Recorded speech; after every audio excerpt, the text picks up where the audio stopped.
Aqui, a 40 quilômetros ao norte de Erbil, a capital do Kurdistão, está a última posição dos peshmergas, os combatentes curdos. Esta é a linha de frente do combate entre eles e o Estado Islâmico.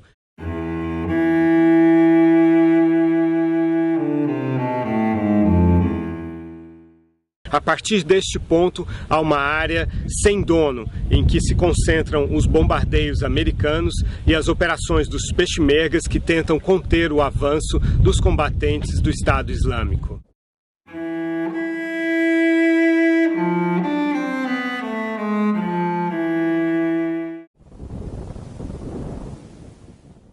Por essa estrada, os jihadistas do Estado Islâmico avançavam em direção a Erbil, a capital do Kurdistão, quando foram contidos pelos bombardeios americanos.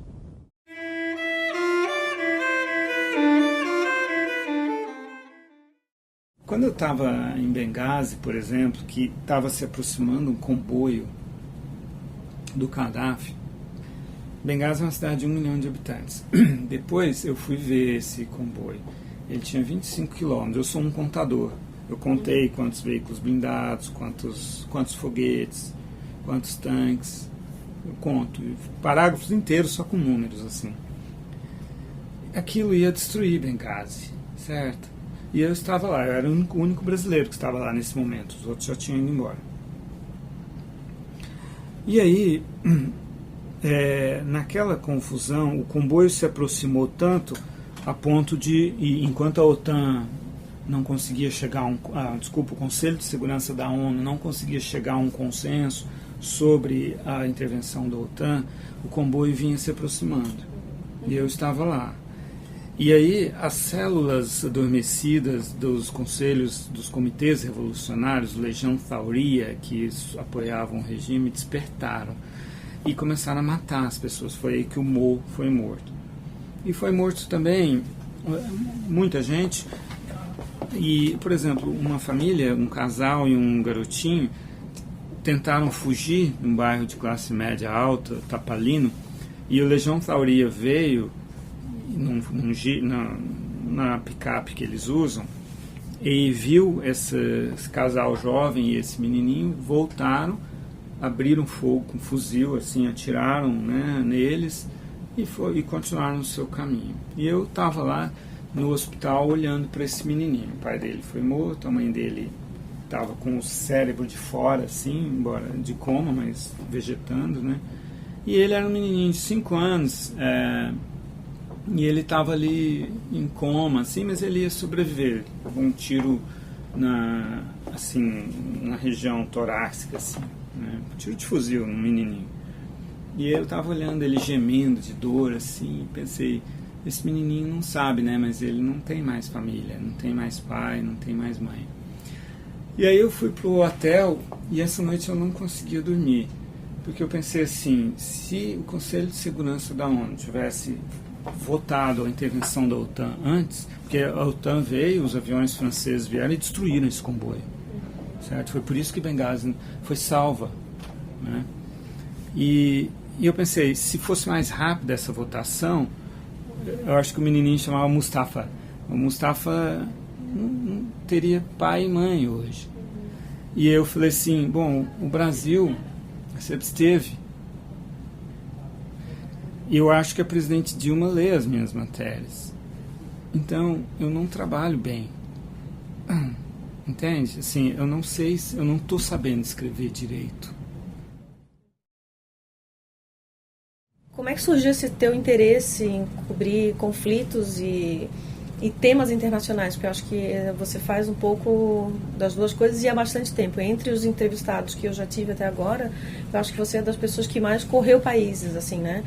Então, me interessa bastante essa tua diversidade de experiência. Eu queria saber desde quando você faz isso e o que te motivou?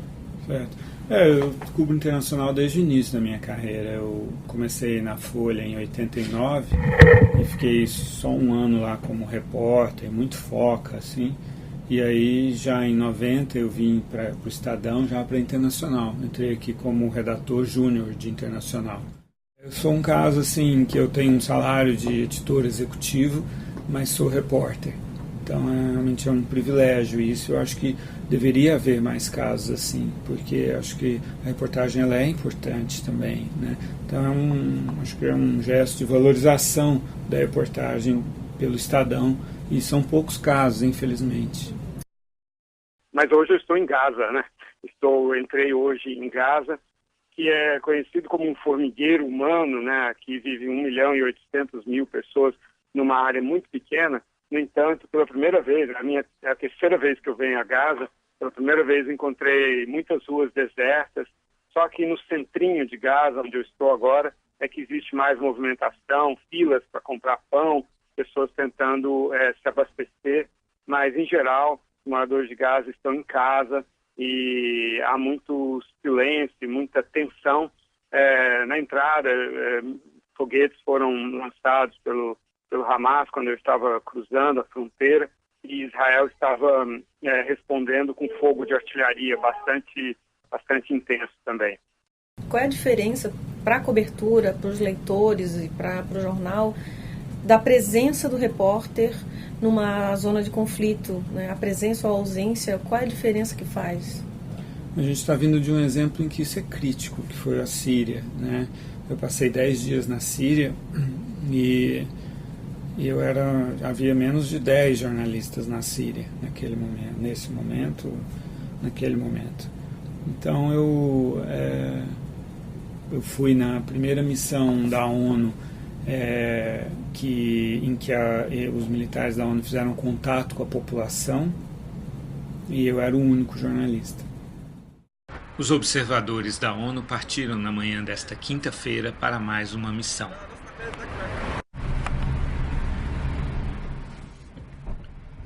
No início da viagem de 100 quilômetros para a província de Deraa, eles foram escoltados por agentes da Mukhabarat, a polícia secreta, e também por soldados do exército.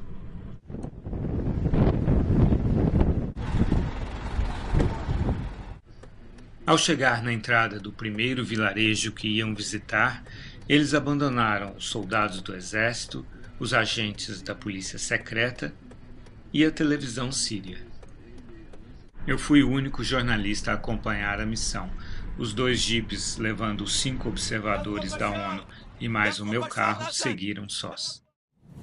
E aí a primeira vez que as pessoas estavam saindo de casa e me encontraram e contaram as histórias, né, de mortes, de pais, de irmãos, de maridos, de filhos, de casas queimadas, destruídas, etc., da prisão e tudo isso. E quando depois eu saí e eu voltei e vi matérias em bons jornais, grandes jornais,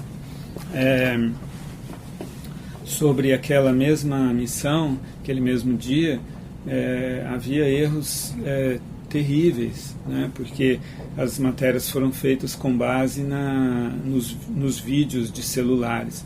Então, por exemplo, tinha uma matéria de um repórter bom, que é meu amigo e que eu respeito, mas ele dizia que visivelmente o Hemish, que era o chefe ali da missão, o marroquino, ele tinha sido mobbed pela multidão, ou seja, ele tinha sido meio quase atacado, né, e que ele estava visivelmente inseguro ali no meio daquela multidão, e que isso demonstrava a necessidade de expansão, de ampliação da missão da ONU. Tudo que eu falei está errado. Quer dizer, primeiro, ele foi exatamente para fazer esse contato com a população, eles foram recebidos como heróis. Os observadores da ONU foram recebidos como heróis em 4 vilarejos da província de Deraa. Os moradores me disseram que não saem de casa, porque podem ser presos pela polícia secreta ou mortos por franco-atiradores.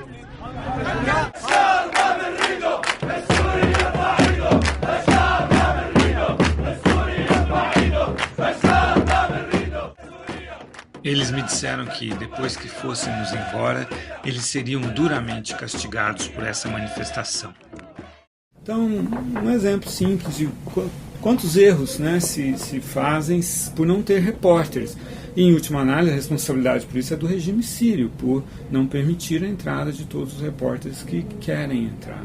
As pessoas, quando não têm informação, elas trabalham com seus pressupostos pessoais, com seus preconceitos, com os seus desejos, né? E a informação ocupa o lugar disso. Quer dizer, o sujeito dá lugar ao objeto quando você tem informação. Isso é reportagem. Você se esquece de si mesmo e se concentra no objeto, né? No mundo real. Certo, interessante. Mas e você acha que essas reportagens foram feitas com base nos celulares, né? As matérias dizem isso. Você pega, porque são todas feitas de Beirute, de Amman, de Riad, que é uma parte, a Arábia Saudita é uma parte interessada nessa história, de Abu Dhabi, que é outra parte interessada, do Catar, que é outra parte interessada. Isso é interessante, porque você toca em duas questões. Uma que eu discuti um pouco com o Marcelo ontem, que foi essa coisa da produção de informação hoje por diferentes fontes, inclusive pelas pessoas que sofrem a guerra, que estão lá no meio. Que é uma coisa interessante, porque, né, te dá uma diversidade mesmo de registros, mas não necessariamente. Mas qual é o papel disso e o que difere do repórter, né? Então você está me dizendo hoje que essa profusão que é interessante de registros não substitui o papel do repórter de estar lá interpretando, de interpretar, de recolher isso. Isso é muito mais fonte do repórter, claro. Talvez, né? E talvez até uma possibilidade de que ele seja mais incitado a estar no local, né? Não se contente em ficar à margem, porque já que tem alguém lá com o celular captando as coisas, então ele também tem que estar lá captando as coisas e fazendo mais do que aquele cidadão, né? Interpretando. Essas imagens todas são muito valiosas, é evidente, né? Todos esses celulares, são pessoas corajosas, né? Eu fui, antes de entrar na Síria, eu estava na fronteira, no lado turco da fronteira, numa viagem anterior. E aí uma equipe de TV dinamarquesa entrou ilegalmente e voltou, e eu conversei muito com eles sobre o material que eles tinham, e eles me mostraram um homem que me intrigou muito. É um jovem adulto, um homem de 20 e poucos anos de idade, um sírio, que está percorrendo o país e está filmando os conflitos, e no momento assim, e colocando no Facebook. E no momento em que esses dois repórteres muito experientes dinamarqueses falaram: temos que sair, era Idlib, temos que sair agora. Ele falou: eu tenho que ir. Ele foi na direção oposta. Realmente, esse rapaz vai morrer, né? Mas antes disso, ele está produzindo, ele está documentando essa guerra, e isso é um trabalho muito importante. Mas cada trabalho deve ficar no seu lugar, deve ter o seu papel. O Iraque foi justamente o meu trauma, né? Assim, a Folha de São Paulo foi o único jornal que conseguiu visto para o Iraque, e eu fiquei tentando, até foi por isso que eu fui para Amman, porque eu tinha um contato tinha um contato direto com o embaixador do Iraque em Amman, que me prometeu um visto, e aqui eu não estava conseguindo. Eu voltei no momento em que deu para entrar, e eu considero que o que eu cobri do Iraque é aquele momento em que a guerra convencional estava dando lugar à insurgência. Eu vi a insurgência surgir, eu vi a insurgência aparecer pela primeira vez em frente ao Hotel Palestine, um prédio que foi tomado por combatentes que defendiam o Saddam. Então, foi isso o que eu cobri. O Afeganistão me parece que foi uma guerra um pouco nesse sentido também, de que as pessoas, muitos até entraram no Afeganistão, mas também numa região em que não se aproximavam dos talibãs ou daquela região mais conflituosa. Então, não sei se também foi O Afeganistão, a minha experiência também foi diferente dos demais, porque eu saí daqui no dia 11 de setembro mesmo. Eu fui primeiro para Israel, porque não se sabia a origem da coisa. Comecei a fazer o terrorismo, chamado terrorismo islâmico ali. Assim que se consolidou a hipótese do Afeganistão, aí eu fui para Islamabad.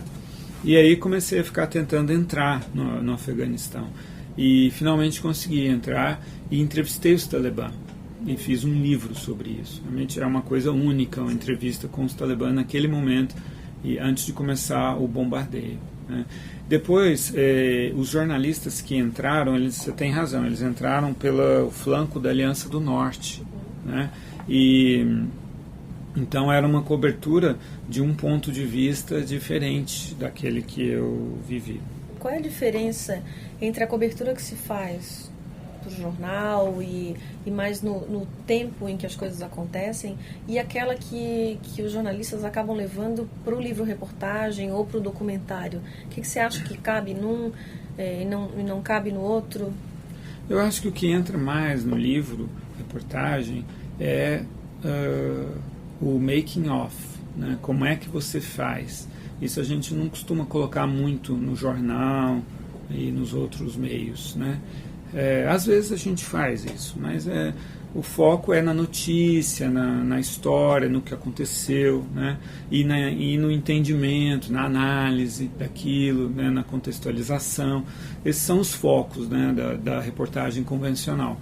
E no livro você investe muito mais em como foi, né? Como você chegou, o que você sentia, né? Coisas até pessoais e tal. Você coloca e aí realmente é uma outra abordagem. Em relação às histórias da guerra, você acha que elas acabam de alguma forma sendo privilegiadas também no livro e no documentário, enfim, nessas peças com mais fôlego? Eu, pelo menos, e outros repórteres que eu conheço, focamos nas histórias das pessoas. Na verdade, esse é o foco da cobertura da guerra, tanto que a gente vai muito a hospitais, porque lá estão feridos que, portanto, ou são combatentes ou são vítimas, são civis que foram atingidos nos combates e que têm histórias que dizem diretamente como está sendo a guerra. E também a gente vai para o campo de batalha, né? E a gente assiste os combates e os bombardeios também, e a gente vai nas casas das pessoas. Às vezes a gente até fica nas casas das pessoas. Então acho que o foco é muito humano mesmo. Ambulâncias aguardam autorização para cruzar a fronteira de Israel para a faixa de Gaza. A vida no território sob bloqueio, tanto de Israel quanto do Egito, já é difícil em tempos de paz. Com a guerra, tudo se torna ainda mais difícil. Aqui os moradores fazem fila para comprar pão. A única usina geradora de eletricidade e a maioria das linhas de transmissão foram bombardeadas, prejudicando não só o fornecimento de energia, mas também o bombeamento e a distribuição de água na rede. Como repórter, eu já faz parte do meu dia a dia, da minha vida, ir desmentindo os meus pressupostos, né? As minhas hipóteses, né? Elas até estão ali uma função meio totalmente provisória. Elas já sabem que elas vão cair, né? É impossível não ter hipótese, até porque para você fazer um plano de trabalho você tem que partir de algumas hipóteses, né? Mas estou totalmente acostumado em ser desmentido, em aprender, em mudar completamente. Inclusive a minha sensação quando eu estava lendo esses jornais que eu te falei no avião de volta da Síria foi assim: eu também pensava isso 10 dias atrás. A cidade de Gaza produz 600 toneladas de lixo por dia. Normalmente esse lixo é levado para uma região a 7 quilômetros daqui, na fronteira com Israel. Mas a prefeitura de Gaza diz que pediu a Israel que deixasse que os caminhões pudessem transitar, mas Israel negou esse pedido. Por isso, o lixo está sendo depositado aqui, no centro da cidade. Então é isso, quer dizer, é você saber quais são as perguntas pertinentes, não as respostas, né? Assim, quanto à forma de escrever, eu vou ir de apurar também. A guerra, ela te traz técnicas diferentes, né? Por exemplo, eu tinha acabado de comprar quando tinham surgido esses cartões de memória com mais capacidade no caminho para a Guerra do Líbano em 2006, e em Haret Hareik, que era um dos bairros xiitas, ali, Haret Hareik, em Beirute, né, que foi destruído pelos bombardeios israelenses e tal, era onde estava o quartel-general do Hezbollah, o prédio desapareceu. Então eu fui ali e entre um bombardeio e outro, entre 11 e meio-dia e meia, os aviões estavam sobrevoando, mas não estavam bombardeando. Eu sabia que eles voltariam a bombardear. Então, um bairro totalmente silencioso, né? As pessoas mortas, sepultadas nos escombros, e os outros fugiram, né? Então, um bairro fantasma, muito grande, assim, e eu praticamente sozinho, né? Meu guia não quis entrar, não quis ir, né? Mas eu falei, não, tudo bem, pode ficar. Então eu peguei minha câmera e comecei a anotar com fotografia. Eu falei, eu não tenho tempo de escrever. Então eu estava vendo que aquilo eram os vestígios de uma vida anterior e a forma como o bombardeio modifica uma realidade, um cotidiano, um bairro. Então tinha brinquedos, tinha colchões saindo como línguas assim de estruturas de concreto que tinham sido aplastadas, assim, móveis colocados se equilibrando, assim, os fios todos entrelaçados, os postes todos caíram, mas os fios se entrelaçaram e seguravam os postes. CDs, DVDs, ali você tinha a vida de um bairro xiita anterior, né? E como que o bombardeio modificou esse cenário. Então era uma coisa profundamente de imagem. Então eu falei, não, é aqui, é a câmera, né? E comecei a fotografei demais. E cheguei no hotel e fui olhar essas fotos e passei a escrever a partir dessas imagens. Então, a partir daí, já fui usando, então, a partir das possibilidades de cartões de memória, vídeo, anotando com vídeos, assim. Então, acho que é uma contribuição muito grande, desde que você não se deixe enredar. Não pode ser um problema, né? Assim, você tem que ganhar intimidade com esses aparelhos, né? Se for o momento de... Às vezes eles atrapalham, porque às vezes as pessoas não querem, né, que tenha a sua identidade revelada. Então, por isso é que eu uso uma câmera que cabe... Eu uso uma câmera que cabe no bolso da minha jaqueta. E eu uso uma jaqueta que tem um bolso no qual cabe a minha câmera. Isso é essencial para mim. Quer dizer, em muitos momentos eu tenho que andar na rua sem que saibam que eu sou jornalista. Em uma porcentagem muito alta do meu tempo é assim. E é por isso que eu tenho cara de árabe, porque eu me misturo na multidão. Isso é essencial, porque a presença da imprensa modifica a realidade. E nosso trabalho não é modificar a realidade, é ver a realidade, testemunhá-la, né? Então, na medida do possível, observar sem ser observado é muito importante. Não há outra forma de escrever sobre uma guerra sem vivenciá-la. Vale a pena dizer que é brasileiro? Depende do país, depende do momento, né? No Afeganistão, no Iraque, as pessoas se surpreendiam de encontrar um repórter brasileiro, né? Hoje já bem menos, e o Brasil está na moda, né? Todos os meus colegas correspondentes de guerra, de noite, quando vão jantar no hotel, eles estão de sandálias havaianas. Sério? O Brasil, todos me dizem que querem vir conhecer o Brasil, né? E isso já não causa tanto espanto mais. O Brasil está se posicionando, né? E isso tem um custo para nós. Antes, uma certa neutralidade assim acabava nos ajudando em parte, mas a irrelevância nos atrapalhava. Agora o Brasil é mais relevante, mas isso tem um preço. Eu estou agora passando a traduzir os meus vídeos para o inglês, porque nessa situação que eu vivi na província de Deraa, em que eu era o único jornalista, as pessoas arriscaram as vidas delas para me contar as histórias delas e disseram, nós vamos ser punidos por isso. Então, é uma responsabilidade muito grande você restringir esses depoimentos a uma audiência brasileira. Então, eu fiz questão, eu participo de redes de correspondentes de guerra e tal, de traduzir esses vídeos para o inglês e colocar nessas redes, e isso está sendo distribuído pelo mundo inteiro. Aí é uma responsabilidade de você falar, não quero que essas pessoas se arrisquem em vão. A audiência brasileira também se alterou em relação aos temas internacionais? Não sei. Em relação ao interesse, pelo menos, da audiência brasileira? Entendi. Eu não sei. Sabe, uma coisa que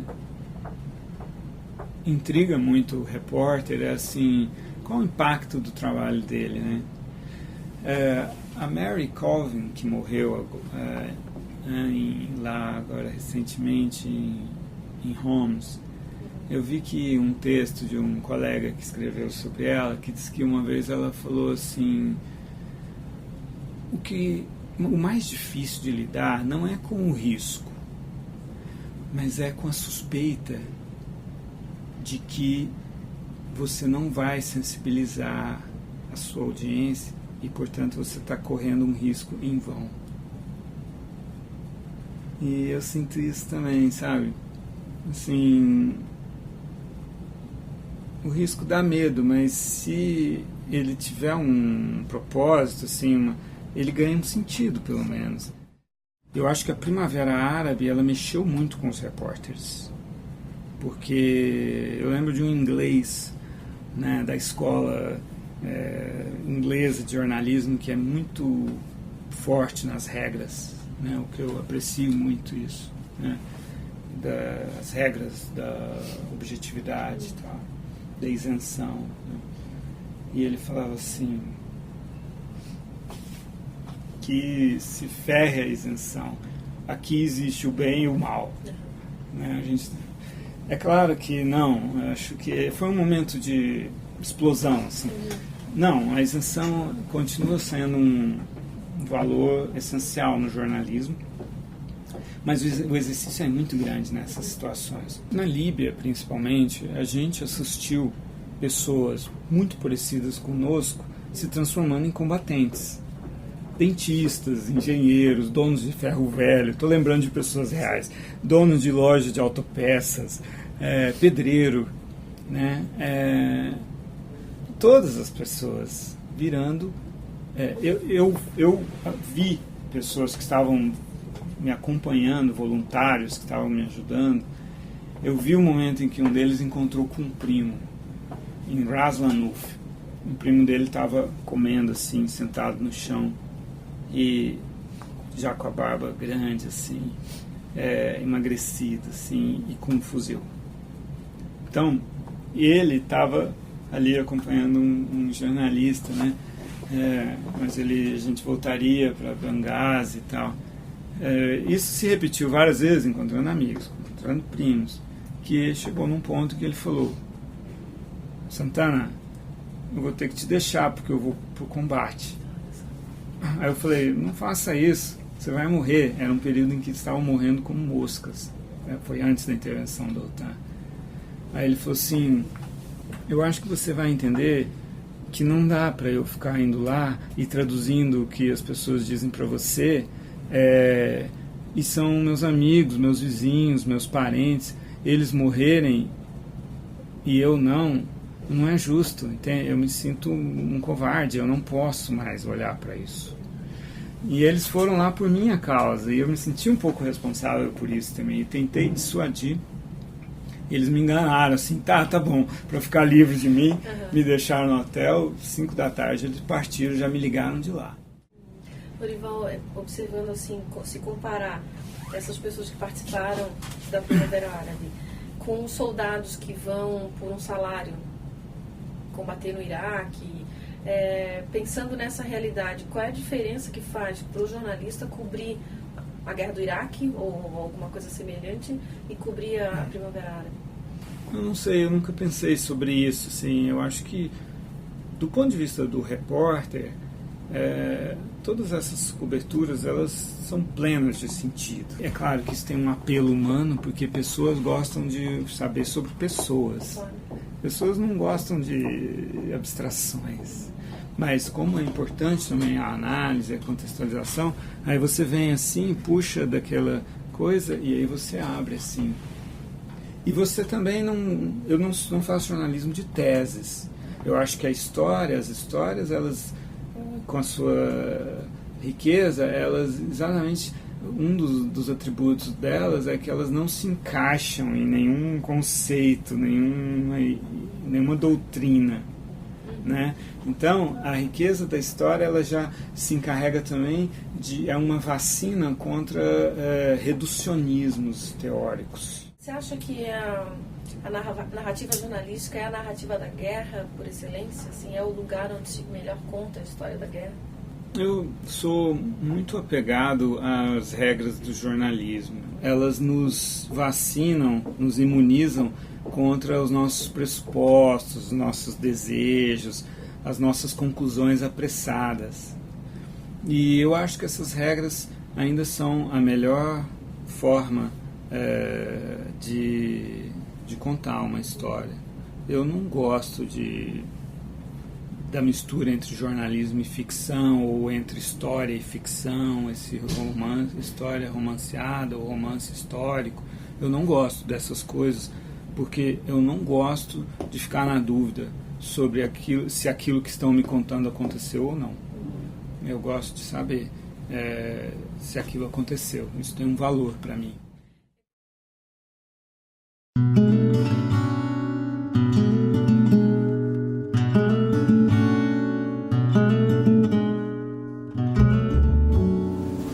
Você vê pra mim se eu entro em quadro?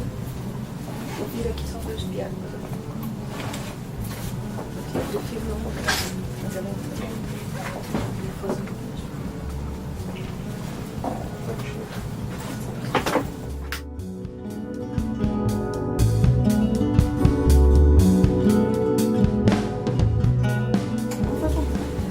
Pode deixar. Estou gravando, agora nós somos portáteis, né? Você leva equipamento assim? Você manda bastante coisa em vídeo, Eu uso uma Canon mais simples, menor, que ela cabe no bolso da jaqueta. Mas ela é a Canon PowerShot, ela não troca lente. Bom, o projeto é assim, não sei se chegou a dar uma olhada no site lá que eu te mandei. Então faz parte de um projeto de pesquisa meu, que eu estudo cobertura de guerra desde o mestrado, doutorado, e trabalho mais com guerras contemporâneas desde o doutorado, analisei a cobertura da guerra do Iraque, na imprensa brasileira. E aí fui fazer um segundo projeto de pesquisa depois do doutorado, e eu sou jornalista também, então eu quis juntar as duas coisas e fazer, dentro desse projeto, um documentário.